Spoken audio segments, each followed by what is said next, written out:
Hi! ಎಲ್ಲರಿಗೂ ನಮಸ್ತೆ. Welcome back to my channel. Hope ಎಲ್ಲರೂ ಚೆನ್ನಾಗಿದ್ದೀರಾ ಅಂತ ಭಾವಿಸ್ತಾ, ಸೊ ಇಂದಿನ ರೀಡಿಂಗಲ್ಲಿ ನಿಮ್ಮ ಮನಸ್ಸಿನಲ್ಲಿ ಇರುವ ವ್ಯಕ್ತಿ ನಿಮ್ಮ ಪ್ರೀತಿ ಅಥವಾ ನಿಮ್ಮ ಸಂಬಂಧದ ಬಗ್ಗೆ ನೀವು ಯೋಚಿಸುತ್ತಿದ್ದೀರಾ? ಈ ಟ್ಯಾರೋ ರೀಡಿಂಗ್‌ನಲ್ಲಿ ನಿಮ್ಮ ಪರಿಸ್ಥಿತಿ ಮತ್ತು ನಿಮ್ಮ ಮನಸ್ಸಿನ ವ್ಯಕ್ತಿಯ ಎನರ್ಜಿ ಹೇಗಿದೆ ಎಂಬುದನ್ನ ನಾವು ತಿಳ್ಕೊಳ್ಳೋಣ. ಕೆಲವೊಮ್ಮೆ ಏನಾಗುತ್ತೆ ಅಂದ್ರೆ, ನಮ್ಮ ಜೀವನದಲ್ಲಿ ನಡೀತಿರುವ ಘಟನೆಗಳು ಆಗಿರ್ಬೋದು, ನಮ್ಮ ಆತ್ಮದ ಸಂಪರ್ಕ ಇರ್ಬೋದು, ಕಾರ್ಮಿಕ್ ಸಂಬಂಧ ಇರ್ಬೋದು ಅಥವಾ ಡಿವೈನ್ ಟೈಮಿಂಗ್ ಕಾರಣವಾಗಿರ್ಬೋದು. ಈ ವಿಡಿಯೋದಲ್ಲಿ ನಾನು ಟ್ಯಾರೋ ಕಾರ್ಡ್ಸ್ ಮೂಲಕ ನಿಮ್ಮ ಕತೆ ಮತ್ತು ತುಂಬಾ ಬೇಗ ನಡೆಯಲಿರುವ ಘಟನೆಗಳು ಟೈಮ್ ಫ್ರೇಮ್ ಜೊತೆ ಹೇಳ್ತೀನಿ. ಸೊ ಈ ರೀಡಿಂಗ್‌ನಲ್ಲಿ ನೀವು ತಿಳಿದುಕೊಳ್ಳುವ ವಿಷಯಗಳು ಏನಂತ ಅಂದ್ರೆ, ಇದು ನಿಮ್ಮ ಕಥೆನಾ? ಸೊ ನಿಮ್ಮ ಮನಸ್ಸಿನ ವ್ಯಕ್ತಿಯ ನಿಜವಾದ ಎನರ್ಜಿ ಏನು? ನಿಮ್ಮ ಸಂಬಂಧದಲ್ಲಿ ಮುಂದೆ ಏನಾಗಲಿದೆ? ಅವರು ನಿಮ್ಮ ಕಡೆಗೆ ಬರ್ತಾರಾ? ಯಾವ ಸಮಯದಲ್ಲಿ ಬದಲಾವಣೆ ಸಂಭವಿಸಬಹುದು? ಈ ರೀಡಿಂಗ್ ಜನರಲ್ ರೀಡಿಂಗ್ ಆಗಿರುತ್ತೆ. ಎಲ್ಲರಿಗೂ 100% ರೆಸನೇಟ್ ಆಗದೇ ಇರ್ಬೋದು. ಬಟ್ ನಿಮ್ಮ ಪರಿಸ್ಥಿತಿಗೆ ಹೊಂದಿದ್ದ ಮೆಸೇಜ್ ಅನ್ನು ಮಾತ್ರ ನೀವು ತೆಗೆದುಕೊಳ್ಬೇಕಾಗುತ್ತೆ. ಏನಕ್ಕಂದ್ರೆ ಇದು ಅಗೇನ್ ನಾನು ಜನರಲ್ ರೀಡಿಂಗ್ ಅಂತೀನಿ. ಸೊ ರೆಸನೇಟ್ ಆದ್ರೆ ಮಾತ್ರ ನೀವು ಅಕ್ಸೆಪ್ಟ್ ಮಾಡ್ಕೊಳ್ಳಿ. ಇನ್ ಕೇಸ್ ರೆಸನೇಟ್ ಆಗಿಲ್ಲ ಅಂದ್ರೆ ಬೇಜಾರು ಮಾಡ್ಕೋಬೇಡಿ. ಸೊ ಪರ್ಸನಲ್ ರೀಡಿಂಗಲ್ಲಿ ನೀವು ತಗೋಬಹುದು ಅಂತ ಹೇಳ್ತಾ, ಸೊ ನಾನು ಇಲ್ಲಿ 5 ಕಾರ್ಡ್ಸ್‌ನ ಪಿಕ್ ಮಾಡ್ತಾ ಇದ್ದೀನಿ. ಸೊ ನೀವೇನ್ ಮಾಡ್ಬೇಕು ಅಂದ್ರೆ, ನಿಮ್ಮ ಪರ್ಸನ್ ಯಾರಿದ್ದಾರೆ ಅವರ ಹೆಸರನ್ನು 3 ಬಾರಿ ಖುಷಿ ಖುಷಿಯಾಗಿ ಹೇಳ್ಕೊಂಡು ಈ ರೀಡಿಂಗ್‌ನ ನೋಡೋದಕ್ಕೆ ಸ್ಟಾರ್ಟ್ ಮಾಡಿ. ಹೋಪ್ ನಿಮ್ಮ ಪಾರ್ಟ್ನರ್ ನೇಮ್‌ನ ನೀವು ಹೇಳ್ಕೊಂಡಿದ್ದೀರಾ. ಮನಸ್ಸಲ್ಲಿ ಖುಷಿ ಖುಷಿಯಾಗಿ ಒಂದು ಸಮಾಧಾನದಿಂದ ಶಾಂತಿಯಲ್ಲಿ ಈ ರೀಡಿಂಗ್‌ನ ಕೇಳ್ತಾ ಇದ್ದೀರಾ ಅಂತ ನಾನು ಭಾವಿಸ್ತೀನಿ. ಸೊ ಈ ವಿಡಿಯೋ ಪ್ಯೂರ್‌ಲಿ ಸ್ಪಿರಿಚುವಲ್ ಗೈಡೆನ್ಸ್ ಆಗಿರುತ್ತೆ ಮತ್ತು ಎಂಟರ್‌ಟೈನ್‌ಮೆಂಟ್‌ಗಾಗಿ ಮಾತ್ರ ಆಗಿರುತ್ತೆ. ನಿಮ್ಮ ಜೀವನದ ನಿರ್ಧಾರಗಳನ್ನು ತೆಗೆದುಕೊಳ್ಳುವಾಗ ನಿಮ್ಮ ಸ್ವಂತ ಬುದ್ಧಿ ಮತ್ತು ವಿವೇಕವನ್ನು ಬಳಸಿ ಅಂತ ನಾನು ಕೇಳ್ಕೊಳ್ತಾ ಈ ರೀಡಿಂಗ್‌ನ ಸ್ಟಾರ್ಟ್ ಮಾಡ್ತೀನಿ. ಸೊ ಮೊದಲಿಗೆ ನೀವು ನೋಡ್ತಾ ಇರ್ಬೋದು, ಹೆರೋಪನ್ ಕಾರ್ಡ್ ಬಂದಿದೆ. ಸೊ ಈ ಮೆಸೇಜ್ ನಿಮ್ಮ ಕಥೆ ಆಗಿರ್ಬೋದು, ಗಮನದಿಂದ ಕೇಳಿ. ನಿಮ್ಮ ಸಂಬಂಧದ ಎನರ್ಜಿ ನೋಡಿದಾಗ ಮೊದಲಿಗೆ ಇಲ್ಲಿ ಏರೋಪ್ಲೇನ್ ಕಾರ್ಡ್ ಬರ್ತಾ ಇದೆ. ಇದು ಬಹಳ ಸ್ಪಷ್ಟವಾಗಿ ಹೇಳ್ತಾ ಇರೋದು ಏನಂದ್ರೆ, ನಿಮ್ಮ ಸಂಬಂಧ ಸಾಮಾನ್ಯ ಕನೆಕ್ಷನ್ ಅಲ್ಲ. ಇದು ಒಂದು ಕಾರ್ಮಿಕ್ ಅಥವಾ ಡಿವೈನ್ ಕನೆಕ್ಷನ್ ಆಗಿರ್ಬೋದು. ಸೊ ನಿಮ್ಮ ಮನಸ್ಸಿನ ವ್ಯಕ್ತಿ ಒಳಗೆ ಒಳಗೆ ತುಂಬಾ ಮನಸ್ಸೊಳಗೆ ಈ ಸಂಬಂಧದವನ್ನ ಹೇಗೆ ನೋಡ್ತಾ ಇದ್ದಾರೆ ಅಂದ್ರೆ, ಸೀರಿಯಸ್ ಆಗಿ ಯೋಚಿಸ್ತಾ ಇದ್ದಾರೆ. ಆದ್ರೆ ಇನ್ನು ಕೆಲ ವಿಷಯಗಳಲ್ಲಿ ಅವರು ಕನ್ಫ್ಯೂಷನ್ ಆಗಿರೋದ್ರಿಂದ ತುಂಬಾ ಸಾಧ್ಯತೆ ಹೆಚ್ಚಾಗಿ ಕಾಣ್ತಾ ಇದೆ. ಸೊ ಮುಂದೆ ಇಲ್ಲಿ 2 ಆಫ್ ಪೆಂಟಿಕಲ್ಸ್ ಬರ್ತಾ ಇದೆ. ಸೊ ಈಗ ಅವರ ಜೀವನದಲ್ಲಿ ಬ್ಯಾಲೆನ್ಸ್ ಮಾಡಲು ಪ್ರಯತ್ನ ನಡೆಯುತ್ತಿದೆ. ಸೊ ಕೆಲಸ ಆಗಿರ್ಬೋದು, ಫ್ಯಾಮಿಲಿ ಆಗಿರ್ಬೋದು ಅಥವಾ ಇತರ ಜವಾಬ್ದಾರಿಗಳ ನಡುವೆ ಅವರು ನಿಮ್ಮ ಬಗ್ಗೆ ಯೋಚಿಸ್ತಾ ಇದ್ದಾರೆ. ಸೊ ಏನ್ ಮಾಡಬೇಕು ಎಂದು ತೀರ್ಮಾನಿಸಬೇಕು ಅಂತ ಅವರು ತುಂಬಾ ಕಷ್ಟ ಪಡ್ತಾ ಇದ್ದಾರೆ. ಆದ್ರೆ ಇಲ್ಲಿ ತುಂಬಾ ಮಹತ್ವದ ಕಾರ್ಡ್ ಅಂತ ಏನಂದ್ರೆ, ಇಲ್ಲಿ ಟವರ್ ಕಾರ್ಡ್ ಬಂದಿದೆ. ಸೊ ಈ ಟವರ್ ಕಾರ್ಡ್ ಇಲ್ಲಿ ಬಂದಿರೋದ್ರಿಂದ ಈ ಕಾರ್ಡ್ ಹೇಳ್ತಾ ಇದೆ, ಸೊ ತುಂಬಾ ಬೇಗ ನಿಮ್ಮ ಸಂಬಂಧದಲ್ಲಿ ಒಂದು ಅಂದ್ರೆ ಆಕಸ್ಮಿಕವಾಗಿ ಅಕಸ್ಮಾತ್ ಬದಲಾವಣೆ ಅಥವಾ ಸತ್ಯ ಹೊರಬರುವ ಪರಿಸ್ಥಿತಿ ಬರ್ತಾ ಇದೆ. ಸೊ ಕೆಲವೊಮ್ಮೆ ಇದು ಒಂದು ದೊಡ್ಡ ರಿಯಲೈಸೇಷನ್ ಅಂತಾನೆ ಹೇಳ್ಬೋದು. ಸೊ ಯಾವ ತರ ರಿಯಲೈಸೇಷನ್ ಅಂದ್ರೆ, ನಿಮ್ಮ ಪಾರ್ಟ್ನರ್ಗೆ ರಿಯಲೈಸೇಷನ್ ಆಗುತ್ತೆ, ನಿಮಗೆ ಅಲ್ಲ.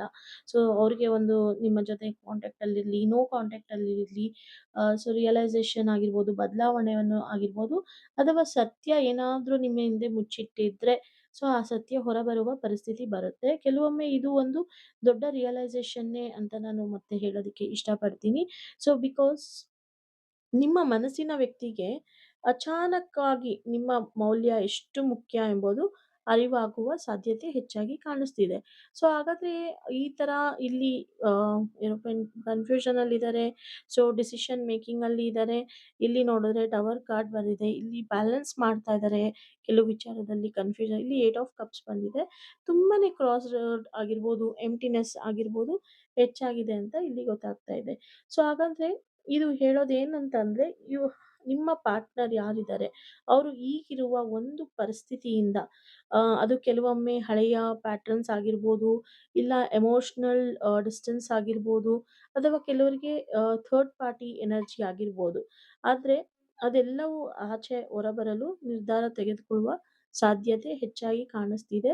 ಸೊ ಆದ್ರಿಂದ ನಿಮ್ಗೆ ಇಷ್ಟು ದಿವ್ಸ ಕನ್ಫ್ಯೂಷನ್ ಇರ್ಬೋದು, ಕ್ಲಾರಿಟಿ ಸಿಗ್ತಿಲ್ಲ ಅನ್ನೋದಾಗಿರ್ಬೋದು.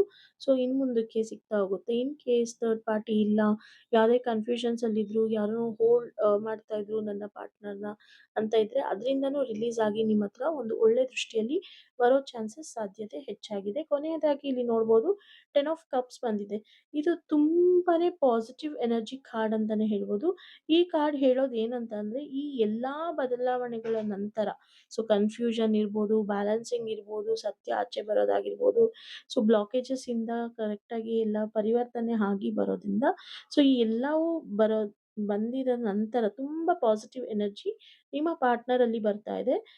ಅದು ಬಂದಾಗ ಎಲ್ಲಾ ಬದಲಾವಣೆಗಳ ನಂತರ ನಿಮ್ಮ ಸಂಬಂಧದಲ್ಲಿ ಒಂದು ಎಮೋಷನಲ್ ಹ್ಯಾಪಿನೆಸ್ ಬರುತ್ತೆ. ಫ್ಯಾಮಿಲಿ ವೈಬ್ ಬರುತ್ತೆ. ಲಾಂಗ್ ಟರ್ಮ್‌ಗೆ ಹೋಗೋದಾಗಿರ್ಬೋದು ಮತ್ತು ಲಾಂಗ್ ಟರ್ಮಲ್ಲಿ ನಿಮ್ಮ ಜೊತೆ ಹೇಗೆ ಅವರು ನಿರ್ಧಾರ ಮಾಡಿದ್ರು, ಒಂದು ನೆಕ್ಸ್ಟ್ ಲೆವೆಲಲ್ಲಿ ಆ ಥರ ನಿಮಗೆ ಕನೆಕ್ಷನಲ್ಲಿ ಸಾಧ್ಯತೆ ಜಾಸ್ತಿ ಬರ್ತಾ ಇದೆ ಅಂತ ಹೇಳ್ಬೋದು. ಕೆಲವರಿಗೆ ಇದು ಕಮಿಟ್ಮೆಂಟ್ ಅಥವಾ ರಿಲೇಶನ್‌ಶಿಪ್ ಸ್ಟೆಬಿಲಿಟಿಗೋಸ್ಕರ ನೋಡ್ತಾ ಇರ್ಬೋದು. ಹಾಗೂ ಎನರ್ಜಿ ಕೂಡ ಆಗಿರ್ಬೋದು. ನನ್ನ ಪಾರ್ಟ್ನರ್ ಎನರ್ಜೀಸ್ ಈಗ ಕರೆಂಟ್ ಎನರ್ಜೀಸ್ ಚೇಂಜ್ ಆಗಬೇಕು ಅಂತ ಎಕ್ಸ್‌ಪೆಕ್ಟ್ ಮಾಡ್ತಿರೋರಾಗಿರ್ಬೋದು. ಆ ಎನರ್ಜಿ ಚೇಂಜಸ್ ಆಗುತ್ತೆ ಅಂತ ಹೇಳ್ಬೋದು. ಇದ್ರ ಜೊತೆ ಕಮಿಟ್ಮೆಂಟ್ ಎನರ್ಜಿ ಏನಾದ್ರು ನೋಡ್ತಾ ಇದ್ರೆ ಅದು ಕೂಡ ವರ್ಕ್ ಆಗುತ್ತೆ. ಇನ್ ಕೇಸ್ ರಿಲೇಶನ್‌ಶಿಪ್ ಸ್ಟೆಬಿಲಿಟಿಗಾಗಿ ನೀವು ನೋಡ್ತಾ ಇದ್ರೆ ಈ ರೀಡಿಂಗ್‌ನ, ಖಂಡಿತ ನಿಮಗೆ ಸ್ಟೆಬಿಲಿಟಿ ಸಿಗುತ್ತೆ ಅನ್ನೋದು ಗೊತ್ತಾಗ್ತಾ ಇದೆ. ಇದ್ರ ಜೊತೆಗೆ ಇವತ್ತಿನ ಟಾಪಿಕಲ್ಲಿ ನಾನು ನಿಮ್ಗೆ ಹೇಳಿದೆ ಟೈಮ್ ಫ್ರೇಮ್ ಎನರ್ಜಿ ಕೂಡ ನಾನು ರೀಡ್ ಮಾಡ್ತೀನಿ ಅಂತ. ಇದು ಒಂದು ನಿಮ್ಮ ಹೋಪ್ ಆ್ಯಂಡ್ ಕ್ಲಾರಿಟಿಗಾಗಿರುತ್ತೆ. ಇದು ಯಾವುದೇ ಥರ ಪ್ರಿಡಿಕ್ಷನ್ಸ್ ಇರೋದಿಲ್ಲ. ಇದೇ ಥರ ಆಗುತ್ತೆ ಅಂತ ಹೇಳೋದಕ್ಕಾಗಲ್ಲ. ಆದ್ರೂ ಆಗ್ಬೋದು, ಆಗದೇನೂ ಇರ್ಬೋದು. ಇದು ಒಂದು ಜನರಿಕ್ ಆಗಿರುತ್ತೆ. ನಿಮಗೆ ಆದ್ರೆ ಒಳ್ಳೇದು, ಆಗ್ಲಿಲ್ಲ ಅಂದ್ರೆ ವೇಟ್ ಮಾಡಿ, ಡಿಸಪಾಯಿಂಟ್ ಮಾತ್ರ ಮಾಡ್ಕೋಬೇಡಿ ಅಂತ ಹೇಳ್ತಾ, ಇನ್ನ 2-4 ವಾರಗಳಲ್ಲಿ 2ರಿಂದ 4 ವಾರಗಳಲ್ಲಿ ಪರಿಸ್ಥಿತಿಯಲ್ಲಿ ಒಂದು ಶಿಫ್ಟ್ ಅಥವಾ ಕಮ್ಯುನಿಕೇಷನ್ ಕಾಣ್ಬೋದು. ಇನ್ ಕೇಸ್ ಯಾರಾದ್ರೂ ನೋ ಕಾಂಟಾಕ್ಟ್ ಅಲ್ಲಿ ಇದ್ರೆ, ಒಂದು ಸೈಲೆನ್ಸ್ ಅಲ್ಲಿ ಇದ್ರೆ, ಡಿಸ್ಟೆನ್ಸ್ ಅಲ್ಲಿ ಇದ್ರೆ ಎನರ್ಜಿ ಶಿಫ್ಟ್ ಆಗೋ ಚಾನ್ಸಸ್ ಇದೆ. ಮತ್ತು ಕಮ್ಯುನಿಕೇಷನ್ ಕೂಡ ನೀವು ನೋಡ್ಬೋದು. ಇನ್ನ 1-3 ಮಂತ್ಸ್ ಒಳಗಡೆ ಟವರ್ ಎನರ್ಜಿ ಇಲ್ಲಿ ಏನ್ ಬಂದಿತ್ತೋ, ಇದ್ರ ಮೂಲಕ ದೊಡ್ಡ ರಿಯಲೈಸೇಷನ್ ಅಥವಾ ಬದಲಾವಣೆ ನೀವು ನೋಡ್ಬೋದು. ಮುಂದಿನ ತಿಂಗಳು ಅಂತಂದ್ರೆ ಈ ಮಾರ್ಚ್ ಟು ಏಪ್ರಿಲ್ ತಿಂಗಳಲ್ಲಿ ಸಂಬಂಧದಲ್ಲಿ ನೀವು ಹ್ಯಾಪಿನೆಸ್‌ಗಾಗಿ ವೇಟ್ ಮಾಡ್ತಾ ಇದ್ರೆ, ಇಲ್ಲ ಕ್ಲಾರಿಟಿಗೋಸ್ಕರ ವೇಟ್ ಮಾಡ್ತಿದ್ರೆ, ಹೆಚ್ಚು ಸಾಧ್ಯತೆ ನಿಮ್ಗೆ ಸಿಗುತ್ತೆ ಅಂತ ಬರ್ತಾ ಇದೆ.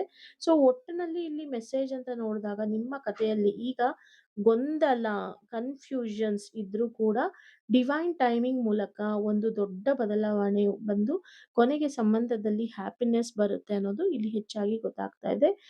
ನಿಮಗೆ ಇದು ಕನೆಕ್ಟ್ ಆದ್ರೆ ಒಳ್ಳೇದು. ಕನೆಕ್ಟ್ ಆಗಿಲ್ಲ ಅಂದ್ರೆ ನೀವು ಪರ್ಸನಲ್ ರೀಡಿಂಗ್ ತಗೋಬಹುದು ಅಂತ ಹೇಳ್ತಾ, ಇದ್ರ ಜೊತೆಗೆ ನಾನು ಇವತ್ತು ಏಂಜೆಲ್ ಕಾರ್ಡ್ಸ್ ಕೂಡಾನು ಪಿಕ್ ಮಾಡೋಣ.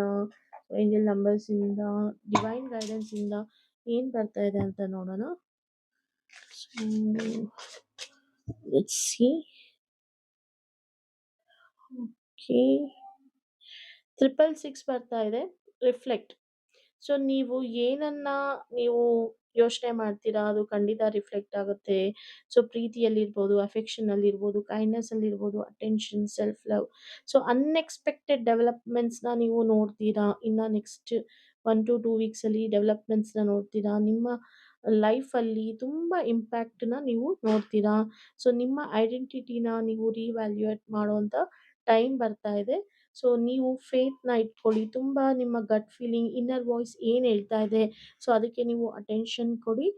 ಖಂಡಿತ ನೀವು ಒಂದು ಬೆಟರ್ ಪರ್ಸನ್ ಆಗಿ ಕನ್ವರ್ಟ್ ಆಗ್ತೀರಾ ಅನ್ನೋದು ಇಲ್ಲಿ ಗೊತ್ತಾಗ್ತಾ ಇದೆ. I will pick one more card for you. 333 ಬರ್ತಾ ಇದೆ. ಸಪೋರ್ಟ್. ನಿಮ್ಮನ್ನ ನೀವು ಸಪೋರ್ಟ್ ಮಾಡ್ಕೊಳ್ಳಿ.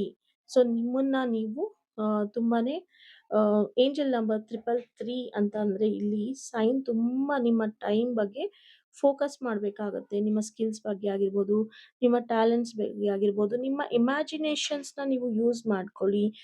ನೀವು ತುಂಬಾ ಸೆನ್ಸಿಬಲ್ ಪರ್ಸನ್ ಆಗಿರ್ತೀರಾ. ಸೆನ್ಸ್ ಮಾಡಿ ನಿಮ್ಮ ಪರ್ಪಸ್ ಏನು, ನೀವು ಏನನ್ನ ಕಾಂಟ್ರಿಬ್ಯೂಟ್ ಮಾಡ್ತಾ ಇದ್ದೀರಾ ನಿಮ್ಮ ಕಮ್ಯುನಿಟಿಗಾಗಿರ್ಬೋದು, ನಿಮ್ಮ ಪ್ರೀತಿಯಲ್ಲೇ ಆಗಿರ್ಬೋದು. ಇವತ್ತು ನೋಡಿ 666 ಬಂದಿದೆ, 333 ಬಂದಿದೆ.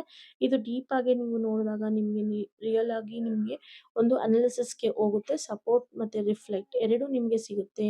ಆ್ಯಂಡ್ ಇವತ್ತಿನ ರೀಡಿಂಗಲ್ಲಿ ಒಂದು ಲವ್ ಎನರ್ಜಿ ರೀಡಿಂಗ್ ಆಗಿತ್ತು. ನೀವೇನಾದರೂ ಎಸ್ಪೆಷಲಿ ಒಂದು ರಿಲೇಶನ್‌ಶಿಪ್ ಸ್ಟೆಬಿಲಿಟಿಗಾಗಿರ್ಬೋದು, ಲಾಂಗ್ ಟರ್ಮ್‌ಗಾಗಿ ನೋಡ್ತಾ ಇದ್ರೆ HA3 SS ಅಂತ ಹೇಳ್ಬೋದು. ನಿಮಗೆ ಸಕ್ಸಸ್ ಆಗುತ್ತೆ ಅಂತ ಹೇಳ್ತಾ ಈ ರೀಡಿಂಗ್‌ನ ಇಲ್ಲಿಗೆ ಎಂಡ್ ಮಾಡ್ತಾ ಇದ್ದೀನಿ. ಯಾರಿಗಾದ್ರೂ ಪರ್ಸನಲ್ ರೀಡಿಂಗ್ ಬೇಕಾದ್ರೆ ನೀವು ದಯವಿಟ್ಟು ನನ್ನ ವಾಟ್ಸಪ್ಪಲ್ಲಿ ಕನೆಕ್ಟ್ ಆಗ್ಬೋದು. Thank you for now. See you in the next video.